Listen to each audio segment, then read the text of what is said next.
Hello students, good morning to all of you. Dear students, today I will teach you English short stories for all the sections of class 12th. Dear students, today you will study second lesson of the short stories written by R.K. Narayan and Astrologer's Day. Here in this story you will find a person who doesn't know anything about astrology. In spite of all this, he foretells the unknown person very well. Now, how is it possible and what are the different things? Just before it, you will see. The astrologer suffers a lot in the beginning of his life, but see how he foretells a lot of things of the people in their future. So see here in the same chapter, punctually from here, punctually at midday, he opened his bag and spread out his professional equipment, which consisted of a dozen cowrie cells, a square of cloth with obscure mystic charts on it, a notebook and a bundle of Palmyra writing. So, just like every day, regularly at midday, he opened his professional equipments, whatever the professional equipment, that is a dozen cowrie cells, square of cloth and notebook and a bundle of Palmyra, that is related to your palm, just Palmyra writings. His forehead was resplendent with sacred as a vermilion. Forehead means such a part of his face, also bilkul enlightened. And his eyes sparkled with sharp, abnormal gleam, which was really an outcome of a continual searching look for customers.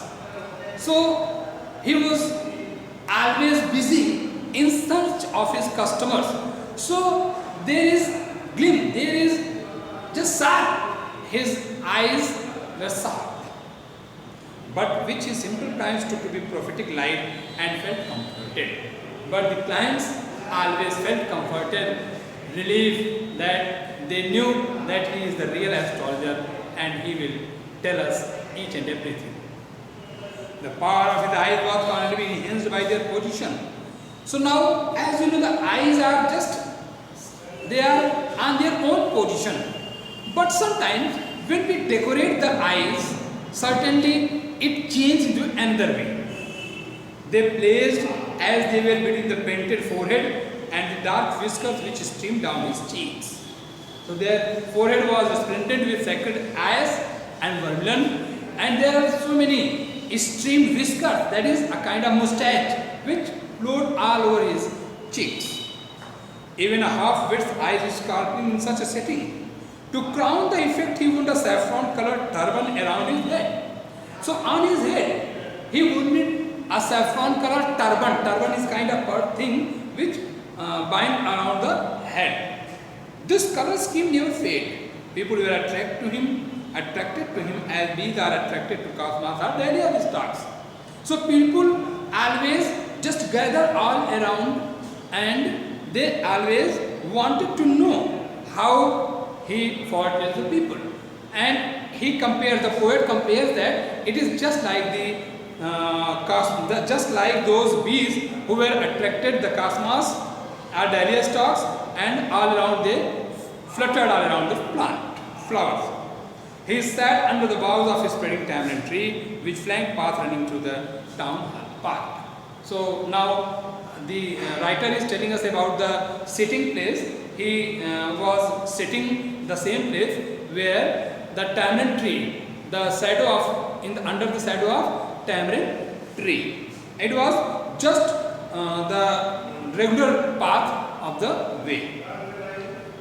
So here see, देखिए नियमित ये N astrologers day, एक ज्योतिषी का दिन, और इसमें are के नारायण ने बड़ी ही बेहतरीन ढंग से एक ऐसे व्यक्ति की कहानी को बताया है जो बचपन से एस्ट्रोलॉजर नहीं था, नहीं या तो उसके खानदान का भी कोई ज्योतिषाचार्य नहीं था, फिर भी वह किस तरह से अपने अनुभव के माध्यम से सारी चीज़ें बताया करता था, लोगों को उन पर यकीन भी होता था। देखिए, punctually at mid day he opened his bag and spread out his professional equipment. नियमित नित्य प्रतिदिन की भांति उस दिन भी दोपहर के समय वह अपने प्रोफेशनल जो सामान थे उसको वहाँ पर बैग से खोल करके निकाल करके वह वहाँ पर फैलाना शुरू किया। अब प्रोफेशनल इक्विपमेंट्स में विच कंसिस्टेड ऑफ अ डजन कौड़ी सेल्स, जिसमें दर्जनों कौड़ी सेल्स थे। अ स्क्वायर ऑफ क्लॉथ, एक वर्गाकार कपड़े का टुकड़ा, with obscure mystic charts on it, जिसमें कुछ रहस्यमयी आकृतियाँ बनी हुई थी। अ नोटबुक, एक notebook, and bundle of palmyra writing, और हस्तरेखा से संबंधित एक पुस्तक लेखनी थी जो भी उसी गट्ठर में था। His forehead was splendidly sacred as in forbidden। अब कहानीकार उस ज्योतिषी के चेहरे के विभिन्न हिस्सों का वर्णन करते हुए कहते हैं कि उसका माथा यानी फोरहेड का जो हिस्सा था वह पवित्र राख यानी भस्म और सिंदूर से इस तरह से लेपन किया गया था जो चमक रहा था। And his eyes sparkled with a sharp abnormal gleam, which was really an outcome of a continual searching look for customer। और जहाँ तक उसके आँखों की बातें थी, उसकी आँखों में इतनी तीव्र चमक थी, और वह चमक ऐसे नहीं थी, वह जब लोगों को यानी कस्टमर्स को निरंतर तलाश करता था उसकी वजह से उसकी आँखों में निरंतर चमक उत्पन्न हुआ करती थी। और इस प्रोफेटिक लाइट को देख करके, दिव्य प्रकाश को देख करके वहाँ पर जो आम लोग थे वह कंफर्ट महसूस करते थे, उन्हें लगता था कि वास्तव में ये बहुत बड़ा ज्योतिषी है। The power of his eyes was constantly enhanced bye their position. जो आंखों की जो पावर थी वह केवल आंखों की वजह से ही नहीं था, बल्कि उसकी अपनी एक पोजीशंस भी थे। आंखों की जो स्थिति थी उसके ऊपर नीचे के जो हिस्से थे, इस वजह से वह और भी ज़्यादा उसमें आकर्षण उत्पन्न हो गया था। Placed as they were between the painted forehead and the dark whiskers which streamed down his cheeks। ये दोनों ही जो ऊपर का हिस्सा था वह पवित्र राख और भस्म और उसे सिंदूर से लेपन किया गया था, नीचे जो मूछ थे गलमुच्छे पूरे उसके चेहरे तक भरे हुए थे। Even half-wit eyes would sparkle in such a setting।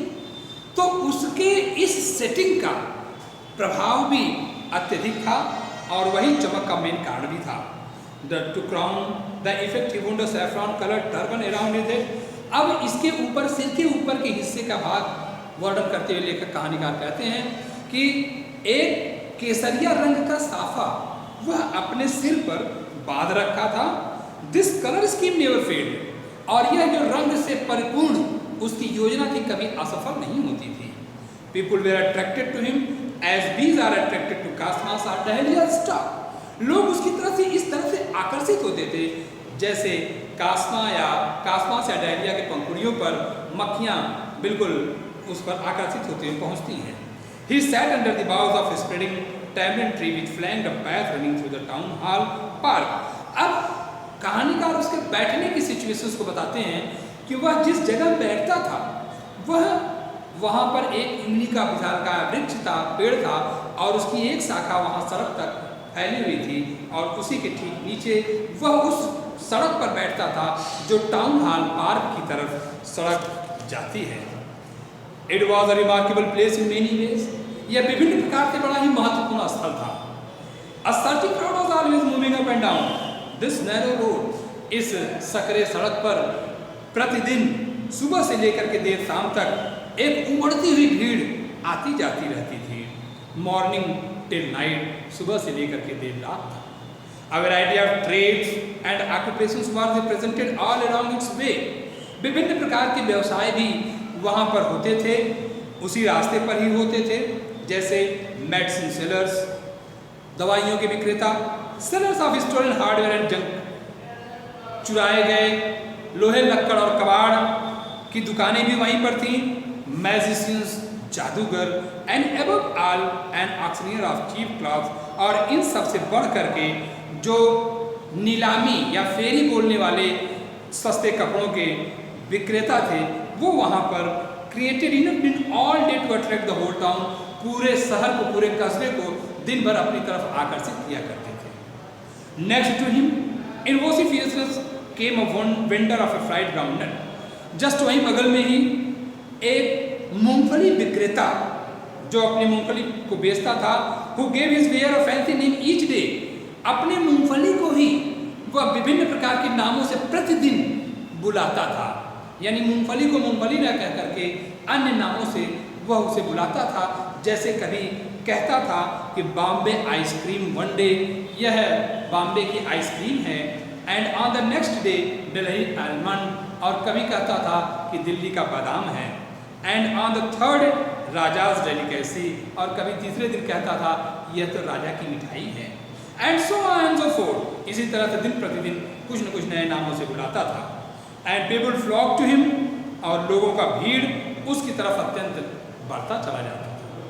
A considerable portion of his crowd tallied before the astrologer's tune, और इसी भीड़ का कुछ हिस्सा ज्योतिषी के भी पास एकत्र हुआ करता था। The astrologer transacted his business by the light of a flare which crackled and smoked up above the ground heap nearby.